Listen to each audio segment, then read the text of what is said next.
በስመ አብ ወወልድ ወመንፈስ ቅዱስ አሐዱ አምላክ። የዚህ ቤተክርስቲያን አስተዳዳሪ ክቡር አባታችን መላከ ሰላም አዲስ ሐዋርያት አረቀኝ፣ እንዲሁም ክቡራን ሊቃውንት፣ ቀሳውስት፣ ዲያቆናት፣ ሚኒስትር ዲያቆናት፣ ማህበረ ምዕመናን ወምዕመናት ሕፃናትን ጭምር በኃያሉ በልዑል እግዚአብሔር ሰላምታ ሰላም እላችኋለሁ። እንደምን አደራችሁ? እንደምን ሰነበታችሁ? እንደምን ከረማችሁ? አሜን። እግዚአብሔር ይመስገን ብለን እንድናመሰግነው ይህችን ዕለትና ይህችን ሰዓት ባርኮ ቀድሶ የሰጠን የአባቶቻችን አምላክ የተመሰገነና የተባረከ ይሁን።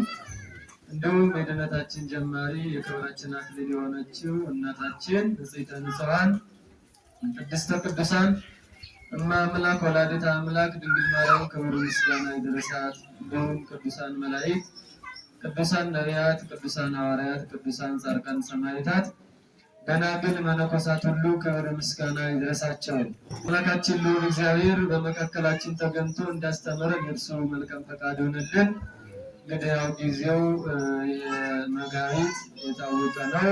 አባቶቻችን ወራ መድኃኒት ይመጣል። ለምን ወራ መድኃኒት ተባለ ሲባል ዓለም የተፈጠረበት ያ የጠፋው የተፈጠረው ዓለም ሁለተኛ ጠፍቶ ኃጢአት ሰርቶ በክርስቶስ የዳነበት ስለሆነ ወራ መጋቢት ወራ መድኃኒት ይባላል። በሌላ መልኩ የሰማይና ምድር አዝሪቱ በስር የነበሩ እጽዋት የሚወጡበትና አዝሪት የሚዘራበት ስለሆነ ሰው ካልበላ ስለማይኖር ስለማይንቀሳቀስ እንግዲህ ያው ሰማይ በደመና ተሸፍኗል፣ ምድርም ጠልን እያወጣ ነው ማለት ነውና የበረከት ዝናብ እንዳደርግልን የእርሱ መልካም ፈቃድ ይሆንልን። በዚሁ አጋጣሚ ያው መቼም ለመንጋው የሚያስበው ጠባቂው ነው። ይናገራል፣ ያለውን የጎደለውን ይናገራል። ሹምን ሰነፍ የሚያሰኘው ጎዶሎውን ለሕዝቡ ሳያስተጋባ ከቀረ፣ የሕዝቡን ችግር ካልተናገረ፣ መፍትሄ ካላስቀመጠ ሰነፍ ይባላል። የሹም ሰነፍ ባይለፈልፍ ይላሉ አበውና፣ ስለዚህ ያው እየቀጠለ ስለሚሄድ ዝናቡ ለእናንተ ለእኛ መገልገያ የጋራችን የሚሆን ወንበር ብታመጡ ያው ለእናንተ ነው የምንነግራችሁ፣ እንድታመጡ መልእክት ነው የምናስተላልፈው። ብዙ ህዝብ እየወጣ ነው፣ ትንሽ መጠለያውን ማነሳ ስለሆነች ይህን እንድታደርጉ በዚሁ አጋጣሚ መልእክት አስተላልፍና ቀጥታ ወስዳቸው ወደ ትምህርቴ ነው። ትምህርቱ የማቴዎስ ወንጌል ምዕራፍ 25 ቁጥር 14 ጀምራችሁ እስከ መጨረሻ ትመለከቱታላችሁ።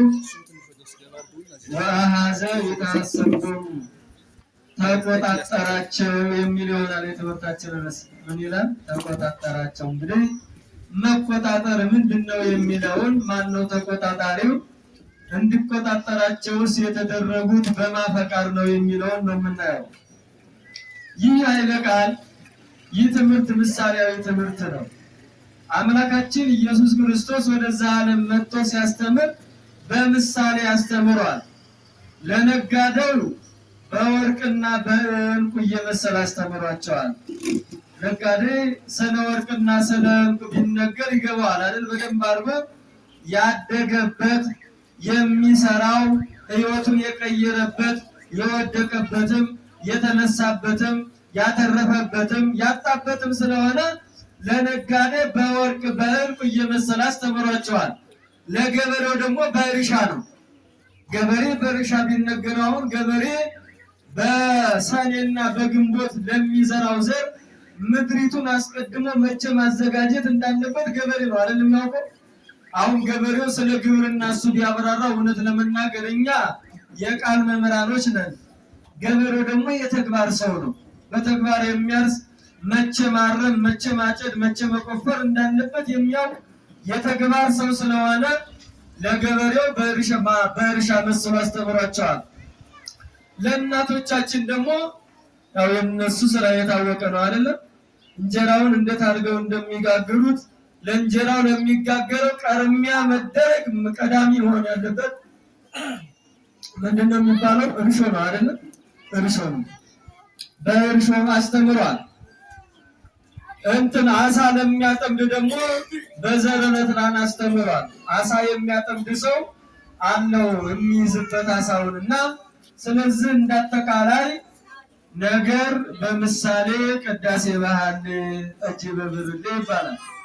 ጠጅ የሚያምረው በብርሌ ሲጠጣ ነው። የዋሸው እንደው ትክክል ነው። ጠጅ በብርሌ ነው የሚጠጣው የነበረው ያኔ ማሩ በነበረበት ነው። አሁን ማሩም ቅቤውም ስሙ ሆኖብናልና ችግር ሆናልን። ስሙ ብቻ ነው ያለው። እግዚአብሔር ልቡን አይስጠላውላችንም።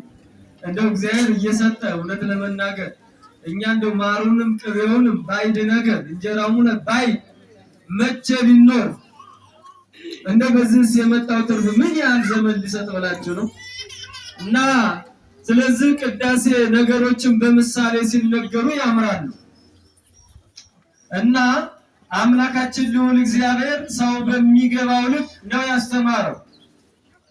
እና በምሳሌ ለነጋዴያኑ እንደነገርካችሁ በዛ አስተማረ፣ ለነጋዴውም አስተማረ፣ ለገበሬውም አስተማረ፣ ለእናቶቻችንም በእርሾ አስተምሯል።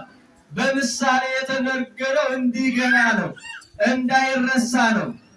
ማስተዋሉን ለሁላችንም ያደለን እና ይህ ማቴዎስ ወንጌል ምዕራፍ 25 ከቁጥር 1 ጀምራችሁ ስትመለከቱት በምሳሌ የተሰጠ ትምህርት ነውና መጥቶ ተቆጣጠራቸው ይላል። መንግስተ ሰማያት ሕገ ወንጌል አለ ተስፋ እግዚእነ ኢየሱስ ክርስቶስ ካለ በኋላ እንደ ወደ ሩቅ አገር የሚሄድ አንድ ሰው ነበር ይላል። ያ ወደ ሩቅ አገር የሚሄደው ሰው 3 አገልጋዮች ነበሩት። ለአንደኛው 5 መክሊት ሰጠው። ዛሬ ስለ ንግድ ነው የምንማረው። እውነት ለመናገር ትምህርታችን ያው ስላላሳደግን ነው እንጂ አንድ ሳምንት በጤና ዙሪያ ቤተክርስቲያኑ የጤና ባለሙያ ስለሆነች ያውም የነፍስ የሥጋ ያውም ጊዜያዊ ሳይሆን ዘላለማዊ ምድራዊ ብቻ ሳይሆን ሰማያዊ ስለሆነች ሌላ ጊዜ ደግሞ ስለነጋዴ፣ ሌላ ጊዜ ስለ ትዳር እንዳይፈርስ በትዳር መካከል ያለውን ክብርና በረከት ውጤቱን ቢነገር ጥሩ ነው እና ስለዚህ ስለ ንግድ ነውና 5 አገልጋዮች አሉት። ለአንዱ 5 መክሊት ሰጠው፣ ለአንደኛው 2 መክሊት ሰጠው፣ ለአንደኛው 3 ሰጠው። እነዚህን ከሰጣቸው በኋላ ነግዳችሁ አትርፋችሁ ገንዘቤን ግን እቀበላችኋለሁ ብሎ ይህንን ትእዛዝ አዘዛቸው። 5 የተቀበለው ሄደና 5 መክሊቱን ወደ ሩቅ አገር ሄዶ ነግዶ ሌላ 5 አትርፎ መጣ። 2 የተቀበለውም ሲነግር ቆይቶ 2 እንደገና አትርፎ 4 ይዞ መጣ። 1 የተቀበለው የሚገርማችሁ ሲቀበል በደስታ እየሳቀ ተቀብሎ አሁን ወደ ሰው ሀገር ነው የሚሄደው። ሰው ሀገር ይቺ አሁን ሌባ ቢሰርቀኝ ወንበዴ ቀጣፊ ቢያታልለኝ አለና ያችን ብሯን በጨርቅ ጠቅልሎ መሬት ውስጥ ተቀበራት። አሁን ፍርድም ለእናንተ ሰጣቸዋለሁ። ሌሎቹ ያ የሰጣቸው ሰውዬ ወይም የገንዘቡ ባለቤት ያ ዘመኑ ሲደርስ መጣ። ባለ 5ቱም ባለ 2ቱም ባለ 1ዱም ተጠሩ። ባለ 5ቱ ቀርቦ ቆመ። ጌታዬ ሆይ አለ 5 ሰጥተህ የነበረ እነሆ አትርፌ 10 አድርጌአለሁ አለው። ባለ 2ቱም 2 ነበር የሰጠኝ አትርፌ መጥቻለሁ ነው አለ። ባለ 1ዱ አንተ አለ እንደውም ጥፋቱን ማመንጥቶ አንተ ካልዘራህበት የማታጭድ ካልበተንክበት የማትሰበስብ ጽኑ ጨካኝ መሆንክን አውቄ ሌባና ወንበዴ ቢሰርቀኝ ቢያታልለኝ ብዬ ቀብሬዋለሁ አለው። እንደው እስኪ እናንተ ፈረዱ። እውነት ለመናገር መቼም እንደው ኪሳራ አለ ተብሎ ወይም እንቅፋት ይገጥመኛል ብሎ እንቅፋት ይመታኛል ብሎ መንገድ የሚፈራ ሰው አለ? እንደው እንቅፋት ይመታኛል ብሎ ያለ ጫማ ምን በጫማ መውጣቱን ይተዋል፣ እንቀሳቀሳል። ያው ምንን አደራ ሰጥቷቸው ሲቀበል ነበር አይደል? እኔ አይሆንልኝም መስራት አልችልም ማለት የነበረበት ቀድሞ ነው። ይህንን ይዘው መጣና አምላካችን ልዑል እግዚአብሔር ባለ 5ቱን ምን አለው?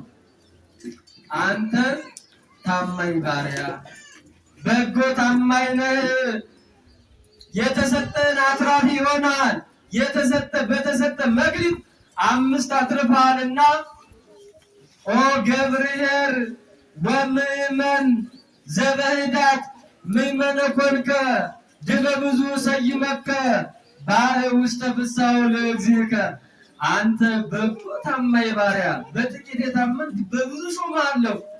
ሰው በጥቂት ሲታመን ነው የሚሾመው። በጥቂት የታመነ በብዙ ላይ ይሾማል። ይህ ብቻ አይደለም። አሁን ወደ ጌታ ተድላና ደስታ ግባ አለው። መድኃኒዓለም ክርስቶስ ወደ ደስታው እንዳስገባን የእርሱ መልካም ፈቃድ ይሁን። ባለ ሁለቱም መጣ። ይሄ ሁለት ስተኛ አራት አድርጌያለሁ አለው። ዘበህዳት ተባለ። በትንሹ በጥቂቷ የታመንክ በጎ ባሪያ አገልጋይ፣ ወደ ጌታ ተድላ ደስታ ግባ። አሁን እነዚህን አምስቱን መክሊቶች ወይም በሶስት የተከፈሉትን ወደኛ እንመልሳቸዋለን። ምዕመናን መቼም ከዛ አካባቢ ሁለት ነገር ነው የሚኖረው። ሁለት አራት ሰው ሊኖር ይችላል። አንድ ነጋዴ ትኖራላችሁ፣ ሁለተኛ የጤና ባለሙያ ትኖራላችሁ፣ ሶስተኛ መምህራን ትኖራላችሁ። በዚህ በሶስቱ ነው የምናየው ከኛ ህይወት ጋር ለማግኘት። ነጋዴዎች አላችሁ፣ መምህራን ትኖራላችሁ፣ የጤና ባለሙያ ትኖራላችሁ፣ ወይም የሰላም አስከባሪ ትኖራላችሁ። በአራትም በአምስትም ማየት ይቻላል። በሌላ መልኩ ደግሞ የኛ የመጀመሪያው የሚያየው አንቀጸ መምህራንም ስለሆነ የሚቀርበው የኛን ያስቀድማል። የነፍስ ጉዳይ ስለሆነ ይህ ወደ ጌታው ተድላ ደስታ ሂድ ተባለ። ይህ ባለ አንድ የተቀበለው ያችን ቀብሮ ይዞ የመጣው ምን ተባለ? አንተ ጽኑ ጨካኝ ክፉ። አሁን አለ ከጌታቸው ጋር የቆሙትን አብረው የነበሩትን ምን አለ? ይህን እሰሩትና አለ እጁንም እግሩንም ምሰሩትና ሀባሎ ብርካይ ውሃ ቀየሰናን ጥርስ ማፋጨት ልቅሶ ወዳለበት ወደዛ አስራችሁ ጣሉት።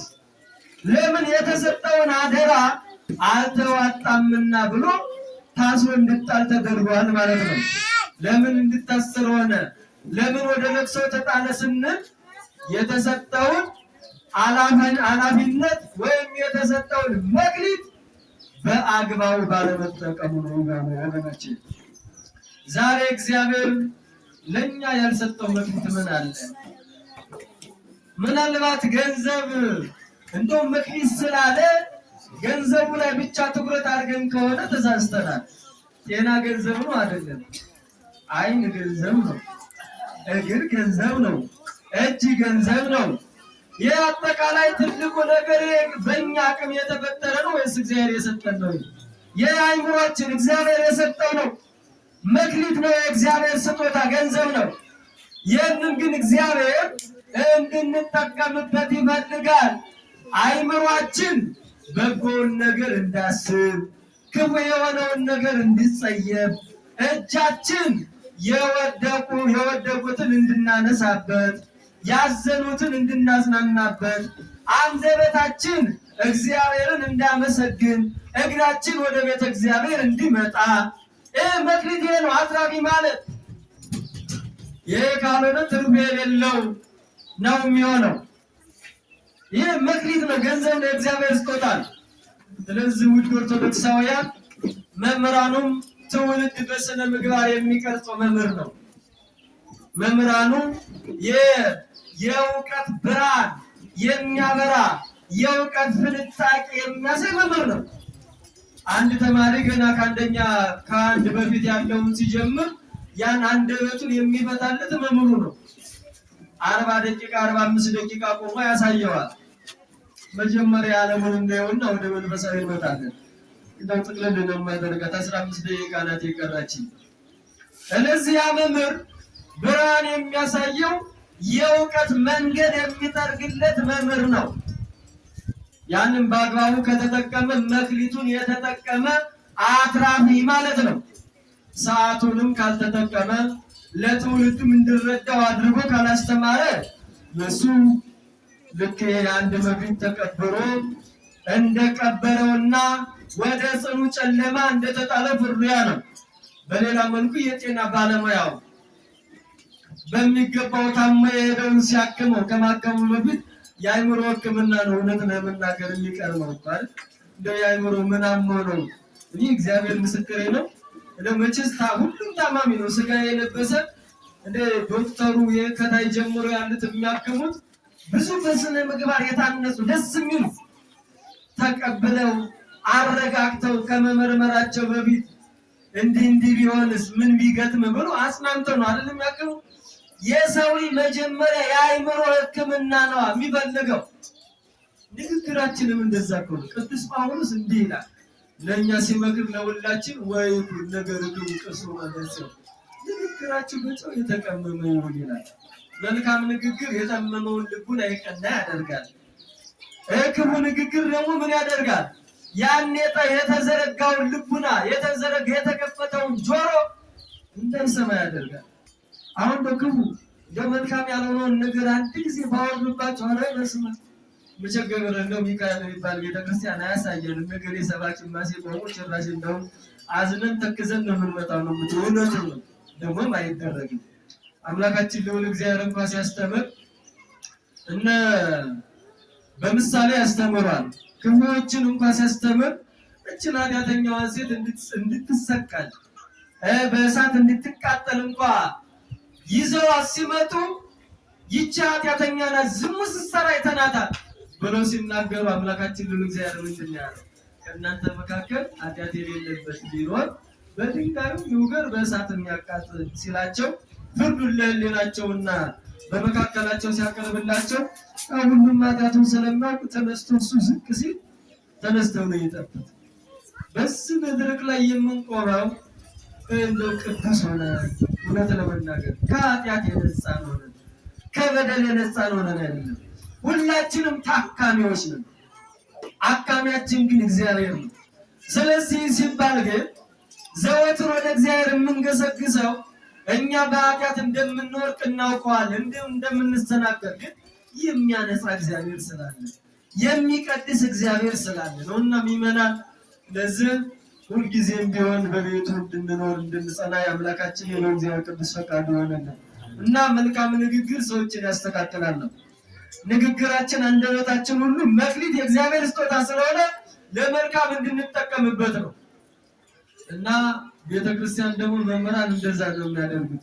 የነፍስ አባት ጉዳይ ብዙ ጊዜ ተነግሮ ይሆናል እንጂ አሁን የነፍስ አባቶች እንደሚታወቀው ሚስጥር ቆጣቢ ናቸው። ለምን ከተባለ የእግዚአብሔር እንደራሴ ናቸው። ወደ አንቀጸ ትምህርት እናምጣውና ከስጋው እናወጣውና ወደ መንፈሳዊ ሰዓታችን እየሄደ ስለሆነ አምስት የተባሉት ምንና ምን ናቸው የሚሉትን አለምሳሌ እንጨርሳለን እና የንስሐ አባት ማለት ሰውንና እግዚአብሔርን የሚያስታርቅ ድልድይ ማለት ነው። ድልድይ መሻገሪያ ከዛ ያለ ወዲህ ይመጣል፣ ከዚያ ያለ ወደዛ ይሻገራል። ካህን እንደዛ ነው። በእውነት ካህንን ሲያዩ ሰው ይመስላል ነው አይደል የሚባለው? ካህን እኮ ምድራውያን መላክ የክርስቶስን ስጋና ደም የሚፈትቱ ዛሬ ከተሰጣቸው ከመክሊቱ መካከል አለ ባላንድ የተባለ እና የክርስቶስን ስጋና ደም ፈትተው ልጅነትን የሚያሰጡ የሰማይ በር የሚከፍቱ ከእግዚአብሔር የሚያደርሱ ናቸው። እውነቱ ይሳሰል እውነቱበታል። እውነቱ ነው ጥርጥር የለም። ስልጣኑን የሰጣቸው እግዚአብሔር ስለሆነ እናንተና እኔ እጅ አውጥተን አልሾምም። እጅ አውጥተን ብንሾመው እሱ ሹመት ነው፣ ነገ ይሻላል። እንደሚታወቁ ጊዜ ገደብ አለ። የእነሱ ግን ስልጣን ነው። ስልጣንና ሹመት ልዩነት አላቸው። ሰማያዊ ስልጣን ነው። ምን ይፍታ ነው የሚለው እግዚአብሔር ይፍታ። መስቀሉን አውጥቶ ሲል ያ ሰይጣን አለ የእኛን ዕለት ዕለት የሰራነውን ኃጢአታችን እየጻፈ የሚያኖር እኩይ ፍልስጣ የሚባል እኩይ ምን አልኳችሁ? ፍልስጣ ክፉ ማለት ነው። ሰው የሰራውን ኃጢአት እየተከታተለ የሚጽፍ የት ዋለ፣ የት ገባ፣ የት አደረ፣ ምን ሰራ። ልክ እንደዚህ የሚል እኩይ ፍልስጣ ግብር ያለው ሰው አለ። ቢሆን የሰውን ኃጢአት እየጻፈ እየዞረ እገሌ ምንድነው፣ እገሌ የት ናት፣ እገሌ ከየት ነው፣ ከየት አገኘ፣ ምን ደረሰ ረቦን የማይመለከተን ሰው ልጅ እዛ አይነት እኩይ ፍልስጣ አይነት ባህሪ ያለው ሰው አለ። እግዚአብሔር ልቦና ይስጠን፣ ማስተዋል ይስጠን። ክርስትና ግን ከዚህ ወጣ ያለ ለወደቀው የሚጸልይ ላዘነው ወንድሙ ፈጥኖ የሚደርስ ለተራበው የሚደርስ ያዘነውን የሚያጽናና ነው ክርስቲያኑ እና ስለዚህ እኩይ ፍልስጣ የጻፈውን ኃጢአት ቄሱ መንገድ ላይ ስናገኘው አባቴ ይፍቱ ስንል መስቀሉን ከግንባራችን ላይ አድርጎ እግዚአብሔር ይፍታ ሲል ያኔ የሚገርማችሁ ልክ ያለ እንደ ተራራ የቆለለ ወይም እንደ ተራራ የተከመረው ኃጢአታችን የቄሱ መስቀል ግንባራችን ላይ ሲነካው እግዚአብሔር ይፍታ ሲል ስልጣኑ የእግዚአብሔር ስለሆነ እሱ መሳሪያ ስለሆነ ኃጢአት በደላችን ይደመሰሳል ይላል። ክብር ምስጋና ለስሙ ይሁን። መድኃኒዓለም ኃጢአት በደላችን ይደመሰሳል። መጨረሻው ደግሞ ያን ሥጋና ደም ስንበላ ነው። በመስቀሉም ብቻ ተሳልመን ተባርከን ገነት እንገባለን ማለት አይደለም። መደምደሚያው ሥጋና ደሙ ነው እና ካህን ድልድይ ነው፣ ከእግዚአብሔር ያገናኛል። የካህኑ መክሊት ሁለት ነው። ስንት አልኳችሁ? ሁለት ነው። የካህኑ ይቀድሳል፣ ያቆርባል፣ ያጠምቃል። ወደ ሶስት አያርግም። ካጠመቀ ምን ማለት ስላለበት የተጠመቀ ልጅ ምን ያደርጋል? ይቆርባል። ከዛ ይቀድሳል። የካህኑ መክሊት ሁለት ነው።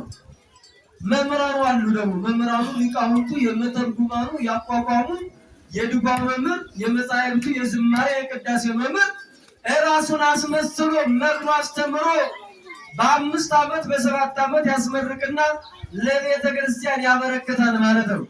ፍጹም ትምህርት አስተምሮ እሱን መስሎ በምግባር በሃይማኖት የወለደው መምህር ባለ 5 እንደነ ሙሴ ባለ 5ቱ መጻሕፍት 5ቱ ቅንዋተ መስቀል 5ቱ አዕማደ ምስጢር የየራሳቸው ትንታኔ ነበራቸው። አናያቸው። ጊዜው እንግዲህ በቂ ነው። እናንተም ልቦና ይባክናል፣ ልብ ይባክናል። ወሬም ሲበዛ እርግጥ ይታወቃል። ቢሆንም ባለ 5 የተባሉ መምህራን ናቸው እንደነ ሙሴ። ይሄ 5ቱ መጻሕፍት የሚባሉት ሌላ 5ቱ ቅንዋት አሉ፣ 5ቱ አዕማደ ምስጢር አሉ። ባለ 2 ቄስ ነው ብያችኋለሁ። ባለ 1 የተባለው ደግሞ የሚገርማችሁ ዲያቆን ነው። ባላልኳችሁ ዲያቆን ነው። አንዲት ናት መክሊት ነው። ትርጓሜ ይሁዳም ይላል። ዞሮ ዞሮ የሚበጀውን ነው የምናነሳው። የሚጠቅመውን ተመርጦ ነው የሚደረገው። የሚቀርበው ምግብ ተመጥኖ እና የዲያቆኑ መክሊት ገንዘቡ አንዲት ብቻ ናት። ካህኑ ሲያቆርብ ማነው ካህኑ ሲያጠምቅለት ተቀብሎ አብሮ ያገለግላል። ወደ ቤተ መቅደስ ታቅፎ ወደ ማህሌቱ ያስገባል። ካህኑን ያግዛል። ባለ 1 መክሊት የተባለው ዲያቆን፣ ባለ 2 የተባለ ቄስ፣ ባለ 5 የተባሉ መምህራን ናቸው። በሌላ መልኩ የ5ቱ የየራሳቸው ትንታኔ ያላቸው ሃይማኖት አለ። ሰው ያለ ሃይማኖት እግዚአብሔርን ማገልገል አይቻልም። መንግስተ ሰማያትን መውረስ አይቻልም። ያለ ሃይማኖት ሰው አሳዝኖን ሳናውቅ በእግዚአብሔር ዘንድ ዋጋ እናገኛለን ሳንል ሥጋችን እንኳን ሳይቀር ብንስት የእግዚአብሔር መንግስት መውረስ ይቻላል? አይቻልም። ለምሳሌ ወሰደ አይዛብ አሉ። አሁን ሰው ቸግሮት መንገድ ላይ ቢሰጡ እንደው ቤታቸውን እንኳን ቢያወርስ መንግስተ ሰማያት ይገባሉ አይገቡ? አትምባሉ ምንም ሌላ አመጽ አይደለም። ይገባሉ አይገቡ? አይገቡ። ለምን? አላመኑ፣ አልተጠመቁ። ያመነ የተጠመቀ ነው አይደል መንግስተ ሰማያት የሚገቡ? አዎ። ወዘእንበለ ተአምኖ ወሰ ኢይክልያስ ምርጎ ለእግዚአብሔር ይላል። ያለ ሃይማኖት እግዚአብሔርን ማስደሰት ምን አይነት አይቻልም። አዎ ያለ ሃይማኖት አይቻልም። ሃይማኖት ማለት የፈጠረኝ እግዚአብሔር ነው፣ ሰማይና ምድርን የፈጠረ እግዚአብሔር ነው፣ ከትቢያ አስነሳኝ እንደገና አንስቶ ከትቢያ የፈጠረኝ መንግስቱን ያወርሰኛል ብሎ ማመን ነው ሃይማኖት የሚባል። እግዚአብሔር አባታችን መንግስተ ሰማያት ርስታችን አንዱ ሃይማኖት። ሁለተኛ ፍስሐ ይባላል። ፍስሐ ማለት ክርስቲያን በደስታ የሚኖር በደስታ ስላችሁ ስለበላ ስለጠጣ ስላገኘ አይደለም። አቶም እንኳን ቢሆን ተመስገን አንተ ታውቃለህ እያለ እንደ ኢዮብ የሚያመሰግን ማለት ነው። በማጣትም በማግኘትም በመውደቅም በመነሳትም ውስጥ እግዚአብሔርን የሚያመሰግን ማለት ነው። ሃይማኖት አለ፣ ፍስሐ አለ። ሶስተኛ እንደው ምይር ይባላል። ምይሮ ወይም ለሰው ማዘንና መራራት፣ ለተቸገሩት ማዘን፣ ለታመሙት ማዘን፣ ይሄ ሶስተኛው ነው። እንደው የሚገርማችሁ ብፁዓን ማርያም ንወደቱ በተጋተጋ ነው ዝናብ አይመጣም። እንግዲህ እዚች ሆነን ጸንተን ያው ዝናቡ ሲቆም ነው የምንለያየውና ነው እንግዲህ እኔም እቀጥላለሁ። 5ቷን አብራራለሁ። ስለዚህ ሶስተኛ ምዕር ይባላል። በማቴዎስ ወንጌል ምዕራፍ 5 ቁጥር 6 ላይ ብፁዓን መሐረያን ለሰው የሚያዝኑ የሚራሩ የእግዚአብሔርን መንግስት ይወርሳሉ ይላል። ለሰው ምን የሚሉ የሚያዝኑ የሚራሩ የእግዚአብሔርን መንግስት ይወርሳሉ። አሁን ሊቃውንቱ መተርጉማን እዚህ ላይ በሶስት ይገቡታል። ምሕረት ስጋዊ፣ ምሕረት መንፈሳዊ፣ ምሕረት ነፍሳዊ ይባላል። ምሕረት ስጋዊ ቀዶ ማልበስ፣ ቆርሶ ማጉረስ ይባላል። ምሕረት ስጋዊ ይባላል።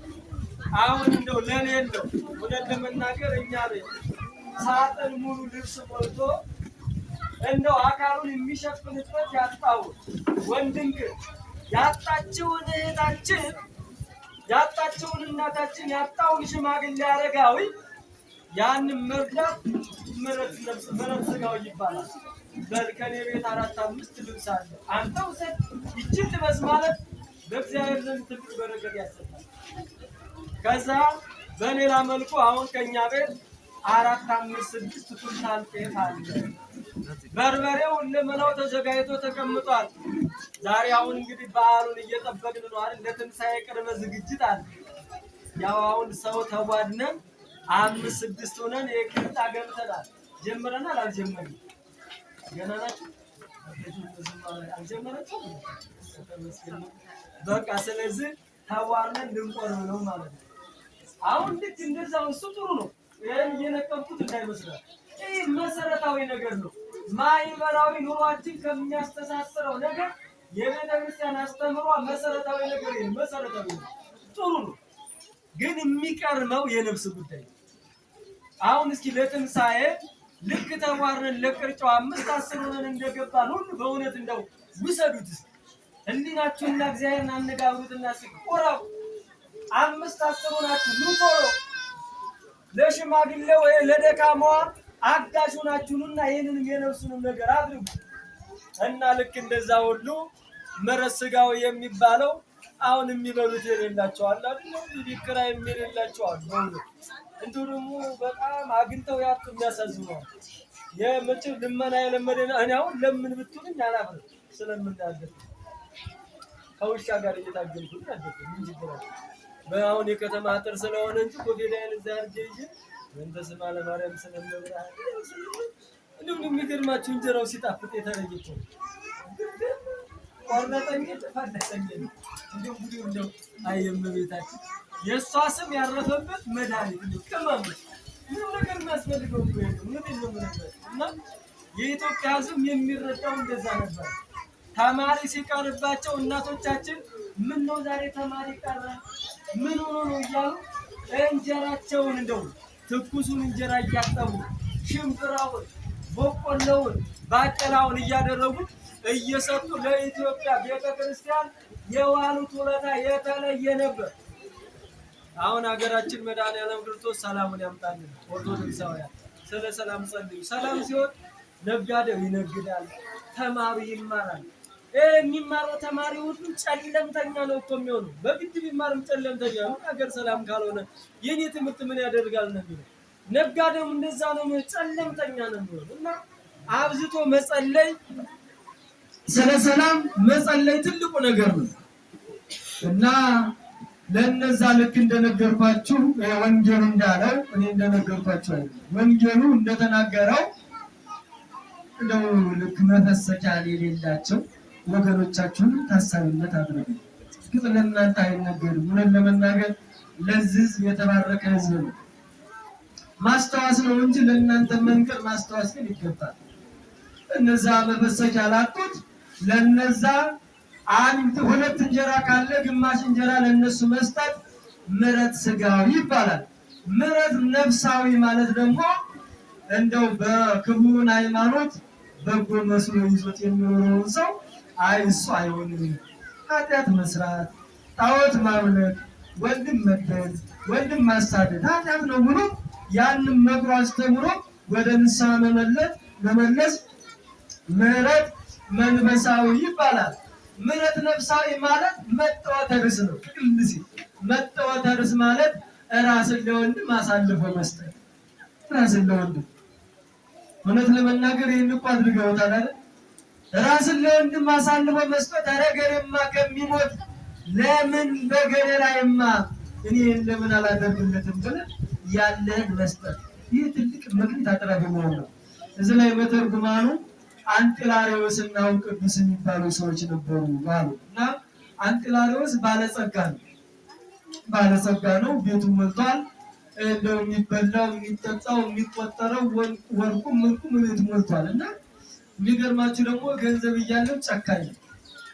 ገንዘብ እያለው ጨካኝ። ይህ በእውነት በመክሊቱ ያልሰራበት ከሚባለው አንዱ ነው። አትራፊ ያልሆነ ማለት ነው። በነዳያን ላይ ያልሰራ እግዚአብሔርን ያላስደሰተ ማለት እና የአንጢላሬዎስ ነዳያን መንገድ ላይ ቁጭ ብለው መንገድ ላይ ቁጭ አሉት። ሁላችንም ጥቅጥ አድርገው ያውቁናል። ማን እንደሚሰጥ ማን ለማን እንደሚራራ እና ሲያልም ሰብሰቡ አይ ይህ ጽኑ ጨካኝ ሰው እየመጣ እያሉ እንትን ሲሉ ሲያነሱት ሰውን በክቡ አንደኛው ኧረ ለእኔ ይሰጠኛል አለ። እሺ እንወራረድ ተባሉ። ቢሰጥ እንሰጣለን ባይሰጥም የሚለው በዛ፣ እኔ ግን ይሰጠኛል አለና ተነስቶ አንደኛው ለማኝ ተከትሎ ይዙ ድረስ ሄደና ቆረቆረ። ስመ እግዚአብሔር ጠራ። ስመ እግዚአብሔር ሲጠራ ልክ እጁን ታጥቦ ዳቦ እንደቀረበለት ስመ እግዚአብሔር ሲጠራበት አንተ ስመ ለማርያም ስመ መብርሃን ወይም ስመ እግዚአብሔር ማለት ነው። ስመ እግዚአብሔር ማለት ሲጠራ እጁን ታጥቧል። ግለቤት እያየ ነው። ይለማኝ የት አባቱን አለና ሳይጎርሳት ያችን ዳቦ ሩሮ በዛ ግንባሩን ይለዋል። ምዕራፍ ክፍል አይደል እንደሚጠበቀው ደሙን ብስ እያደረገ የለማኝ ደግሞ መብት የለውም። የሙት የለም መብት የለማኝ ነው። ብዙ ይሄን ያህል እንደሚታወቀው ለምኑ እኛ ጋር መጥቶ ብንሰርበው ህሊናችንና ፈጣሪያችን ካልፈራን መክሰስ ይችላል። እንዴት ብሎ ይከሳል? ወይ እባክህ ሰርታ አባላ ይባላል እኮ ይባላል። እንደዛ ይባላል አይባልም? በእውነት ለመናገር እና የደሙን እያበሰ ያችን ዳቦ ጎረሰና ርቦታል። ለጓደኞቹ ትንሽ ይዞ አሳያቸው። ይኸው ሰጡኝ። ያጸኑ ነው ጨካኝ ነው ያላችሁ ሰው ሰጠኛል አላቸው። ልክ በዛ ሁሉ ሌሊት ራእይ የሚገርማቸው አንጢላሬዎስ ነፍሱን መላእክተ ጽልመት እየገፉ እያዳፉ ወደ ሲኦል ሲወስዷል። መላእክተ ብርሃን ሲከተሏት ሌሊት ራእይ ያዩ መላእክተ ብርሃንና መላእክተ ጽልመት በረቂቁ ዓለም በብርሃኑ ዓለም አወሩ። መላእክተ ጽልመት መላእክተ ብርሃን ምን አላችሁ እናንተ ይህን ሰውዬ የምትከተሉት አሏቸው። አይ ትናንት እኮ ለችግረኛ ሰጥቷል። ለማን ሰጥቷል? ለችግረኛ ትንሽ ዳቦ ሰጥቷል አለ። እንደው ምጽዋት ትልቅ በረከት ነው እንዳትሽው። መጽሐፈ ጦቢት ምዕራፍ 12 ቁጥር 9 ላይ እስመ ምጽዋት አይደለም ይህስ ምጽዋት እምዘጊቦቱ ለወርቅ እስመ ምጽዋት ታድን ሞተ ኃጢአት። ወርቅና ብር ከመሸከም ትንሽ ምጽዋት ከሞተ ኃጢአትና ከመቅሰፍት ታድናለች። ምጽዋት ትልቅ ዋጋ ነው። ሉቃስ ወንጌል ምዕራፍ 16 ቁጥር 9 ላይ ግበሩ አይርክተ እምንዋየ አመፃ በሚጠፋው ገንዘብ ወዳጅ አብጁበት። ምን በሚለው በሚጠፋው ወዳጅ ማብጀት ነው ለነዳያን መስጠት። እና ትናንትና ሰጥቶ የለም አሏቸው መላእክተ ብርሃን። መላእክተ ጽልመትን እኮ ነው ያጋንንትን ስራ ነው። ይህ ሰውዬ ሌሊት ራእይ ያየና ለእግዚአብሔር እንዲገልጽለት ሲማጸን እግዚአብሔርን ገለጠ። እንዴ ለካ በዛ ዓለም ላይ በገንዘብም እግዚአብሔርን ማስደሰት መንግስተ ሰማያትን መውረስ ይቻላል አለና ያለውን ገንዘብ በሙሉ ለነዳያን መጽቶ ረድቶ ሽጦ ለውጦ መንገድ ላይ ሲሄድ ወደ ገዳም እየሄደ አንድ ሴት ተከተለችን። ኧረ እባክህ ለነዳያን ትሰጣለህ ተብሏል እና እባክህን እርዳኝ ለእኔ ብቻ እንድሰሰት ስትለው አሁን እኔ ቀርመሽ ምትሽ ቢሆን ታገኝ ነበር ጨርሼዋለሁ። አሁን ግን ሽጭኝ አለ። መጥወተርስ እኔ ሽጭኝ። ሃይማኖት ሲገባ እንዲህ ነው። ቅድስና ሲገባ ሽጭኝ አለ። ደግሞ ለማኝም ጨካኝ ነው እንደሚጠበቀው። እሺ አለችና እሱ ለ30 ዓመት ለ30 ሸጠች። አሁን ተሸጠ ሲባል እንግዲህ ያው በጉልበት ስራ ለመስራት ነው አይደል? ይታወቃል እኮ በገጠሩ አሁን አራሽ አለ፣ የቤት ሰራተኛ አለ፣ በአመትም በመንፈቅም ይገዛል። ይታወቃል። ለ30 ብር ተሸጠ። ልክ ተሸጠና ይህ አንጢላሬዎስ የተባለ ሰውዬ እያረሰ ሌሊት ቀን እያረሰ ሲሆን ማታ ላሞቹ ሲታለሙ ደም ይሆናሉ። ምንድነው ችግር? የሰውዬ ከመጣ ጀምሮ ምንድነው የተፈጠረበት ነገር አለ። ሰዎቹ ደነገጡ። ለበሮቹ ግን ውሃ እያፈለቀ ጭንጫ ላይ እያፈለቀ ይመግባቸዋል። እግዚአብሔር ይህንን ያደረገበት ለምንድን ነው ካላችሁ፣ በዚህ ሰውዬ እጅ ለመረዳት አልበቃችሁም ሲሉ ያ ሰውዬ ሁሉም ትቶ የነበረው ሰው እኮ ነው ያለው ሰው ነው። ስለ እግዚአብሔር መንግስት ብሎ ትቶ የመጣ ሰው ነው። እና ያ ሰውዬ ኋላ ከብቃቱ የተነሳ የሚገርማችሁ ድውይ የሚፈውስ ዲዳ የሚያናግር እውር የሚያበራ ወዳላ ክቡ የነበረው ሰው ሃይማኖት እንዲህ ይቀይራል። አልጫው እንደ ጫው ይጣፍጣል። ዝሙተኛ ወደ ድንግል ይቀየራል። ቀማኛው ሰጭ ሆናል። መተወተርስ ማለት ነው። እና ወንጌል የማይቀይረው ነገር የለም። ይህ ሰውዬ በመጨረሻ በቅቶ ተሰውሯል ይላል። በረከቱ እንደነበር መተወተርስ ማለት ወይም ለሰው ማዘን መራራት ሶስተኛው ነው። ቅዱስ የሚባለው ደግሞ እንደው አሕዛብና ክርስቲያን በነበሩበት አካባቢ የሚኖር መነኩሴው እዛ አካባቢ ታዲያ ክርስቲያኑ አናሳ ስለነበረ ይወስዷቸዋል። እየወሰዷቸው እንትን ሲያደርጉ እሱ ገንዘብ እየሰጠ ያስፈታቸዋል። እንደ ገንዘቡን እየሰጠ ጨረሰ። አሁንም አንድ ሴት ላይ ስትደርስ ምንም ነገር የለም። አሁን የሰውዬ ሄደችና እባክህ ልጄ ተማርኮብኛል እና ገንዘብ እባክህ ስጠኝ ስትለው እኔን ሽጭኝና አሁንም ልጅሽ ትመጣልሻለች ተባለ። እሱ ሄደ ተማርኮ ልጅቷ ተፈታችላት መጣ እና የንጉሱ ልጅ በድንገት ታመመች። መታመም ብቻ አይደለም ሞተች። ይህ ሰውዬ በቃ ነው ቅዱስ ሄደና ለንጉሱ ልጅን ባስነሳልህ ምን ታደርግልኛለህ አለ። አሁን ጥበብ እግዚአብሔርን ስንይዝ እንዲህ ነው። ጥበብ መንፈሳዊ የሚባለው ልጅን ባስነሳልህ ምን ታደርግልኛለህ ብትባሉ ምን ትላላችሁ? ትናንትናውን የሞተውን ዘመዳችን የሞተውን ወንድማችን እናት አባታችን የምንወዳቸውን ያጣናቸው በእውነት እንኳን ገንዘባችን ሌላ እንደው ምንም ማናደርገው ነገር አይደለም። እንደምናገር ስንቶቹን አጥተናል መሰላችሁ? ስንቱን ቀብረናል። ሞት መቼም ጠግቦ አያውቅም። መቃብርም በቃኝ አይልም እንደሚታወቀው እንጂ ስንቶች ጠፍተዋል። ለሀገር በረከት የሚሆኑ ለቤተክርስቲያን በረከት የሚሆኑ አገር ቤተክርስቲያን የሚጠቅሙ ብዙዎች አጥተናል እና ከዛ አንጻር ንጉሥ አለ መልበቅ ግማሹን መንግስቴን እሰጥሃለሁ አለ። እሱን አልፈልገውም ማለት ነው። እሺ ምን ነው? አሁን የተማረኩ ክርስቲያኖች አሉ አንተ ሀገር ላይ ከኔ በፊት የተማረኩ እኔም ከመጣሁ የተማረኩ በአንተ ሀገር ላይ አለው። እነሱን ትመልስልኛለህ አለው። እሺ መልስልኝ፣ ገንዘቡ ይቅርብኝ። ከዛ በኋላ ወደ እግዚአብሔር ጸለየ። ቅዱስ ዘያነሳዎሙ ለምውታን ሙታንን የምታስነሳና ላዛርን ያስነሳል። የአራት ቀን ሬሳ እንዲህ ይነታችሁታል። ይህም ባህር ያስማማ እግዚአብሔር እሳትን፣ ውሃን፣ ነፋስን የማይስማሙ ባህርን ያስማማ እግዚአብሔር አንተ ትችልበታለህና እባክህ እግዚኦ ሰዓትን ጨርሰን እግዚአብሔር እባክህ አስነሳው ጸልይ። እግዚአብሔር ጸሎቱን ሰማና የሞተችውን አስነሳት።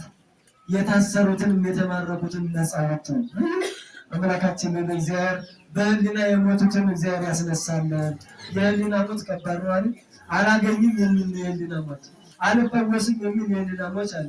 ሰላም አይመጣም የሚል የህሊና ሞት አለ። እነዚህን ነው ማስነሳት።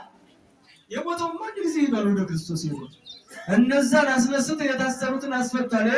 ክርስቶስን መስሎታል ወራል ሊቃውን ክርስቶስ ሰው ከመሆኑም በኋላ ሰው ከሆነ በኋላ በለታር የተማረኩትን አይደል 5500 ዘመን ምርኮኛ ይዞ ወደ ገነት የተመለሰውና ሶስተኛው ነው። አምስተኛው ትዕግስት ነው።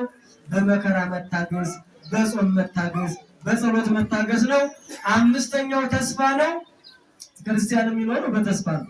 ዛሬ ለመዋላችን ነገ ለማደራችን፣ ለትንሳኤው፣ ለእርገቱ፣ ለርክበ ካህናቱ፣ ለጰራቅሊጦሱ ለመኖር ማንም ተስፋ አድርገን እግዚአብሔር ነው። ስታጣም አገኛለሁ ብለህ እግዚአብሔር ተስፋ አድርገን፣ ስንታመም ይፈውሰናል ብለህ እግዚአብሔር ተስፋ ማድረግ ነውና ሌላ አምስተኛ ትርጓሜ የነበረው ይበቃል። አሁን ስለዚህ ነው አለ እንግዲህ በተሰጠን ስጦታ ሁሉ መምህሩን ማስተምሩ መክሮ ገስጾ ሐኪሙን ማክሞ ነጋዴውን እግዚአብሔር ከሰጠው አስራቱን በኩራቱን አውጥቶ ጥሩ መክሊት በተሰጠን ሁሉ ተጠቅመን እግዚአብሔርን የሚያስደስት ስራ ሰርተን አንተ በጎ ታማኝ ባሪያ ወደ ጌታ ተድላ ደስታ ግባ የሚለውን በዳግም ምጽአት የምስራች ሰምተን በቀኝ እንዳቆመን እርሱ መልካም ፈቃዱ ይሁንልን።